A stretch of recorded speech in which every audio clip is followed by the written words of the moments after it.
नमस्कार दोस्तों। धीरू जब विदेश जाता है तब रिक्की यानी अपने कुत्ते को पड़ोसी के पास छोड़कर जाता है। वहीं कमलेश जब अपने काम पे निकलते हैं तब अपनी माँ को कहता है कि मेरे टॉमी को संभाल कर रखना। उसकी माँ टॉमी को रोड किनारे छोड़ आती है क्योंकि वह टॉमी की वजह से कहीं घूमने नहीं जा पाती। वहीं एक और तरफ कमल का परिवार कमल का बेटा बहू शेरू को पसंद नहीं करते। शेरू यानी कमल का पालतू कुत्ता।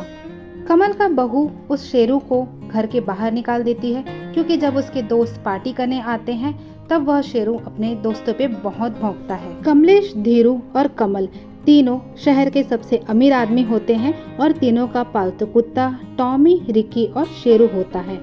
तीनों कुत्ते सड़क किनारे आवारे की तरह भटकते रहते हैं। एक दिन की बात है, रिक्की जब अपने मालिक को देखता है तो देखकर दौड़ लगाता है, पर धीरू उसे देख नहीं पाता।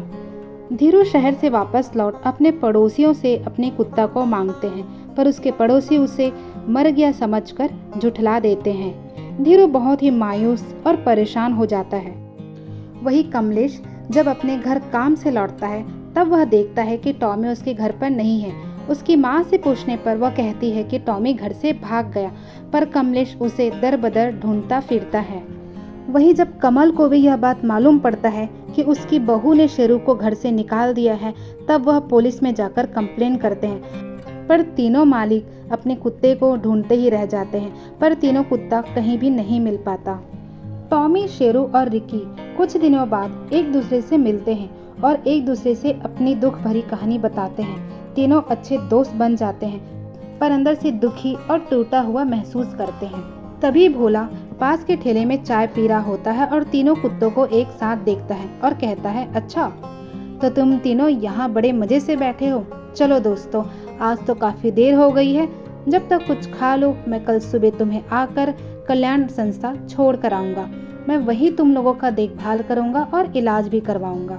भोला एक संस्था चलाता है जिसमें वह जीव जंतुओं और पशुओं का देखभाल करता है और इलाज भी करता है। कुछ दिन बीत जाने के बाद भोला उसी ठेले में वापस आता है और चाय पीता है। तभी धीरू भी वहां रुककर चाय पीने लगते हैं। भोला धीरू से कहता है, माफ करना सर, आप तो शहर के अमीर में आते हैं, आप इतनी छोटी जगह चाय पी रहे हैं, कितना बड़ा दिल है आपका।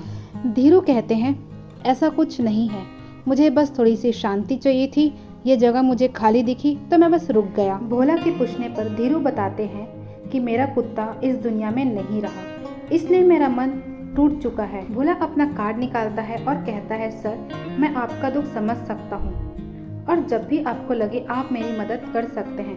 मैं संस्था चलाता हूँ जहाँ कुत्ते और अन्य जानवरों का देखभाल करता हूँ। आप जब चाहे वहाँ आ सकते हैं और उन मासूमों के साथ समय बिता सकते हैं, शायद आपका दुख कम हो जाए।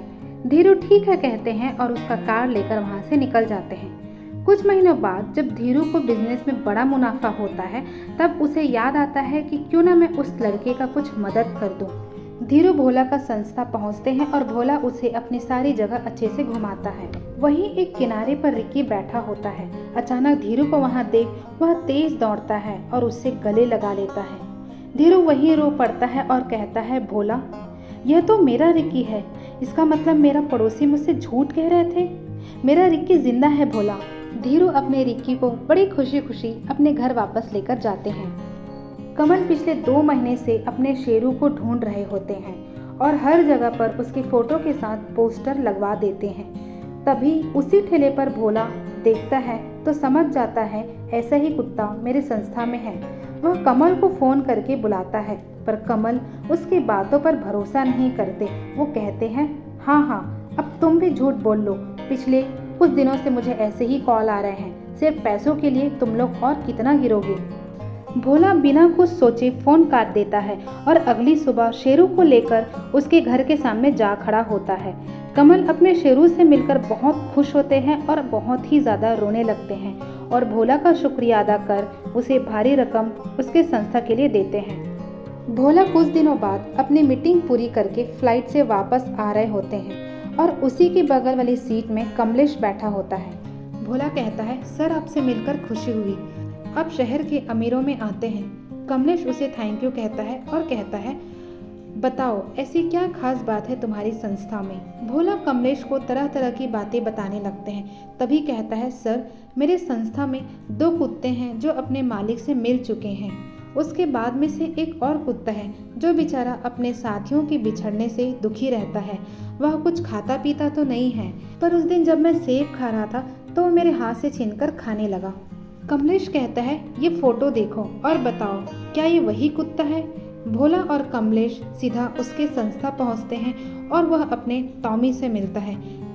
कमलेश भोला को बताता है कि भोला, मेरा टॉमी सिर्फ सेब ही खाता है क्योंकि मेरे बगिए में सेब का खेती होता था और बचपन से ही सेब खाना सीखा है।